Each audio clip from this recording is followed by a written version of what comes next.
teman-teman semuanya, perkenalkan nama saya Makrina Anggun Ngambut, saya dari kelas 10B. Pada video kali ini saya akan menjelaskan materi seni budaya mengenai bentuk-bentuk musik dan akor di dalam lagu. Selamat menyaksikan! Jadi teman-teman, ada 3 bentuk musik yang mau kita pelajari, yaitu musik vokal, musik instrumental, dan musik bentuk lain. Yang pertama, musik vokal.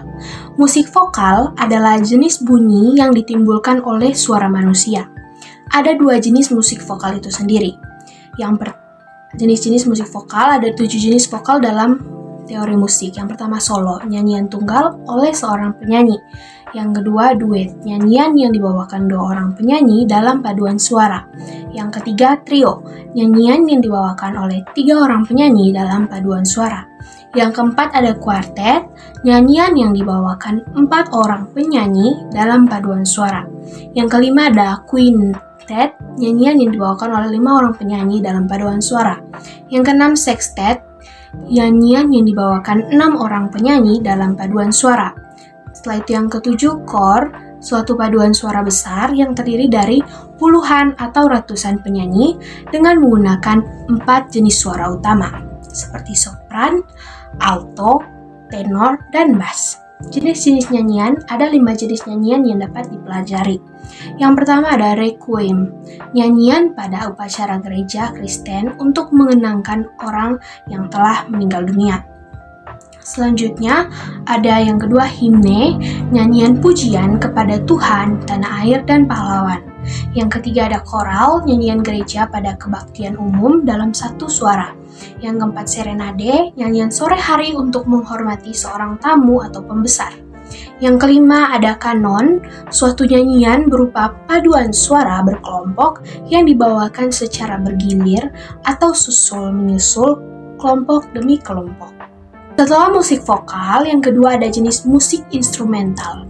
Musik instrumental yang lebih besar dapat digolongkan dalam 7 jenis. Yang pertama ada konser, yaitu suatu pergelaran dengan menggunakan satu jenis alat musik utama. Misalnya konser piano, konser biola, dan lain sebagainya. Yang kedua ada orkes, yaitu suatu pergelaran musik dengan menggunakan seperangkat alat musik sejenis. Misalnya orkes dari alat-alat musik tiup saja, selanjutnya orkes dari alat-alat musik yang dipetik saja, dan lain sebagainya. Yang ketiga, orkes simfoni, yaitu orkes raksasa yang besar yang terdiri dari berbagai jenis alat musik. Orkes simfoni terbagi dalam seksi-seksi dan tiap seksi itu terdiri dari alat-alat musik sejenis yang terbagi menurut jenis suaranya. Selanjutnya yang keempat ada orkes fanfare, orkes yang dalam penggelarannya hanya menggunakan alat musik tiup yang terbuat dari logam, misalnya orkes trompet, saksofon, dan lain sebagainya. Yang kelima ada orkes kamar, orkes yang pemainnya terdiri 5-15 orang dan menggunakan alat musik yang bermacam-macam atau bebas.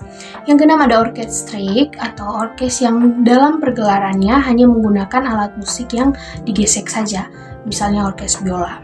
Selanjutnya ada orkes gambus, yang ketujuh orkes yang menggunakan alat musik gambu sebagai alat musik utamanya. Selanjutnya setelah musik instrumental ada yang ketiga berbagai jenis musik yang lain. Jadi teman-teman, ada beberapa jenis musik yang lain yang mau kita pelajari. Yang pertama ada musik keagamaan, yaitu musik khusus untuk upacara agama. Biasanya musik ini berasal dari zaman purba di mana orang masih menyembah dewa-dewa atau melakukan penyembahan berhala. Yang kedua, musik gerejawi. Musik ini khusus untuk upacara liturgi agama Kristen pada kebaktian di gereja. Jenis musik ini adalah vokal dengan iringan orgel. Jenis ini dimaksudkan sebagai pemujaan kepada Tuhan. Yang ketiga ada musik klasik, musik yang berasal dari kebudayaan tertentu dengan mutu seni yang tinggi dan banyak digemari di dalam dunia musik. Musik klasik dapat dipertahankan sepanjang masa dan dihargai sebagai musik standar dari suatu bangsa. Selanjutnya yang keempat ada musik nasional, yaitu musik yang bersifat kebangsaan.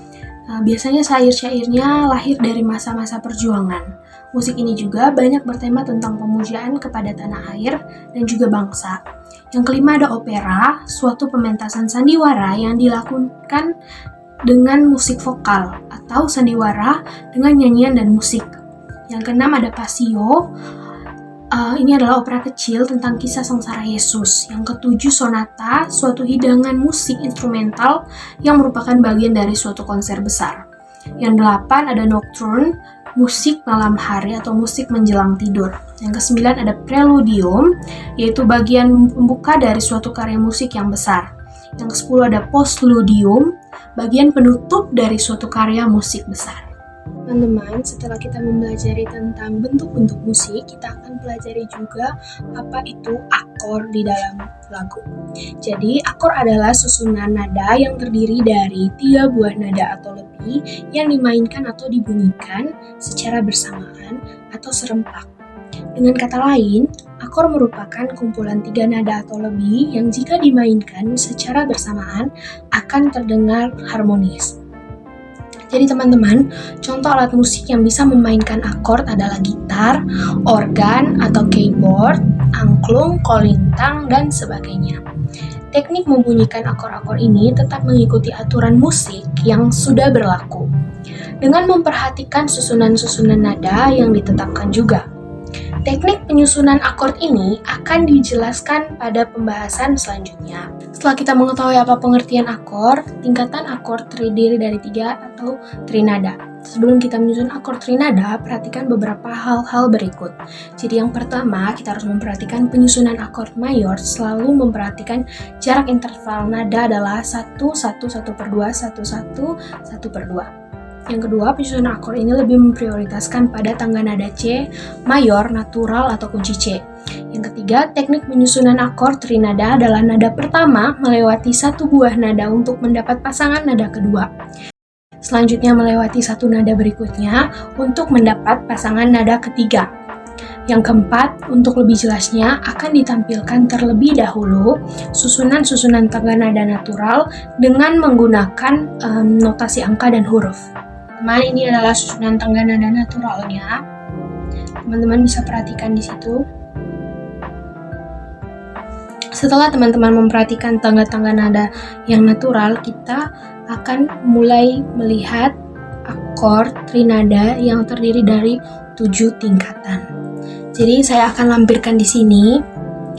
Saya akan sama-sama membaca dan teman-teman juga bisa melihat dan membaca. Jadi untuk tingkat akord yang pertama dengan nama akord tonika dengan paduan nada C, E, G atau 1, 3, 5 dengan keterangan C mayor. Setelah itu untuk tingkat akord yang kedua dengan nama akord supertonika dengan paduan nada D, F, A atau 2, 4, 6 keterangan D minor. Untuk tingkat akord yang ketiga median E, G, B 3, 5, 7 E minor.